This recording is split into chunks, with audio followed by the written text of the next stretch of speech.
India, जो Asia की second largest country है। If you look at the map of Asia, so you can easily find out कि India की location कितनी strategic है।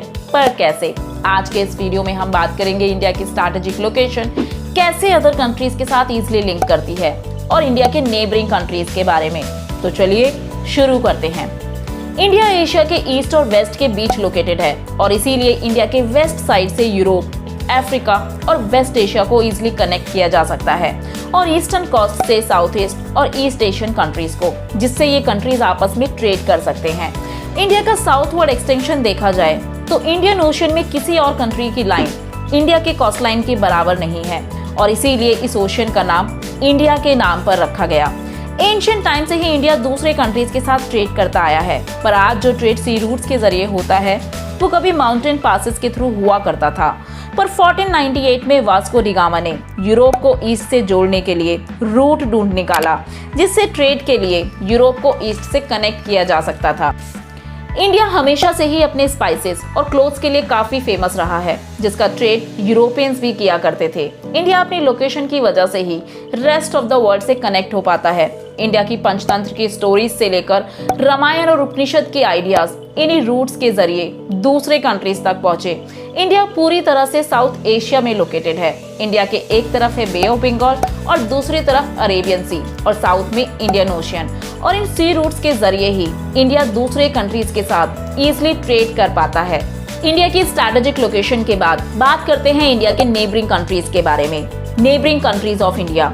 India के नॉर्थ वेस्ट में दो कंट्रीज पड़ते हैं, पाकिस्तान और अफगानिस्तान। इंडिया का वो हिस्सा जो इंडिया के कश्मीर को पाकिस्तान ऑक्यूपाइड कश्मीर से अलग करता है, उस बॉर्डर को LOC यानी लाइन ऑफ एक्चुअल कंट्रोल कहा जाता है। इंडो पाक के बीच दूसरा बॉर्डर है सर क्रीक, जो इंडियन स्टेट को गुजरात के रन ऑफ कच्छ और पाकिस्तान के सिंध प्रांत को अलग करता है। Number 3, Wagah border.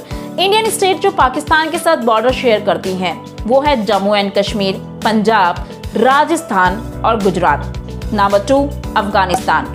इंडिया और अफगानिस्तान को अलग करती है दुरंद लाइन, जिसे 1893 में ब्रिटिश इंडिया और एमिरेट्स ऑफ अफगानिस्तान के द्वारा दो कंट्रीज को अलग करने के लिए बनाया गया था। इंडियन स्टेट जो अफगानिस्तान के साथ बॉर्डर शेयर करता है, उसका नाम है जम्मू एंड कश्मीर। इंडिया के नॉर्थ में लोकेटेड है 3 कंट्रीज, चाइना, नेपाल और भूटान। मैकमोहन लाइन जो चाइना को इंडिया से अलग करती है और इंडियन स्टेट जो चाइना के साथ बॉर्डर करती हैं, उनके नाम है जम्मू कश्मीर, उत्तराखंड, हिमाचल प्रदेश, सिक्किम और अरुणाचल प्रदेश।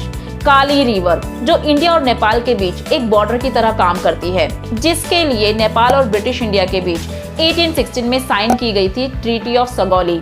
इंडियन स्टेट जो नेपाल के साथ बॉर्डर टच करती हैं, उनका नाम है उत्तराखंड, यूपी, बिहार, वेस्ट बंगाल और सिक्किम।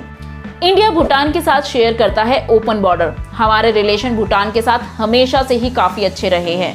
सिक्किम, वेस्ट बंगाल, असम, अरुणाचल प्रदेश, ये वो स्टेट हैं जो भूटान के साथ बॉर्डर शेयर करते हैं। इंडिया के ईस्ट में लोकेटेड है बांग्लादेश और म्यांमार।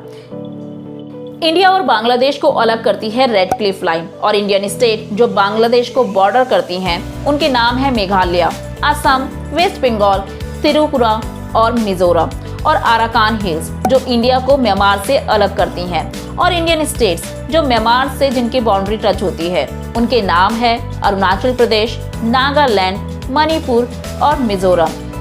एट लास्ट इंडिया के साउथ में लोकेटेड है श्रीलंका और मालदीव्स। ये दोनों ही आइलैंड कंट्रीज हैं जो कि इंडियन ओशन में लोकेटेड है। श्रीलंका इंडिया से सेपरेट होता है थ्रू गल्फ ऑफ मन्नार जो वेस्ट की तरफ है और पाक स्ट्रेट जो ईस्ट की तरफ लोकेटेड है। दूसरा कंट्री है मालदीव्स जो इंडियन आइलैंड लक्षद्वीप के साउथ में लोकेटेड है। मालदीव्स को ब्रिटिशर्स से आज़ादी मिली इन 1966 में। इंडिया पहला ऐसा कंट्री था जिसने मालदीव्स की इंडिपेंडेंस को रिकॉग्नाइज किया। इंडिया के पाकिस्तान और चाइना के साथ बहुत से बॉर्डर डिस्प्यूट्स हैं, बट फिर भी इंडिया हमेशा से ही अपने नेबरिंग कंट्रीज के साथ अच्छे रिलेशन बनाते आया है और ऐसा करने के लिए इंडिया ने उनके साथ बहुत से ऑर्गेनाइजेशंस भी बनाई हैं। क्या आप ऐसे कुछ ऑर्गेनाइजेशंस का नाम बता सकते हैं? आई होप आपको ये वीडियो पसंद आई होगी और इन्फॉर्मेशन अच्छी लगी होगी। ऐसे और वीडियोस के लिए do like, share and subscribe to my channel.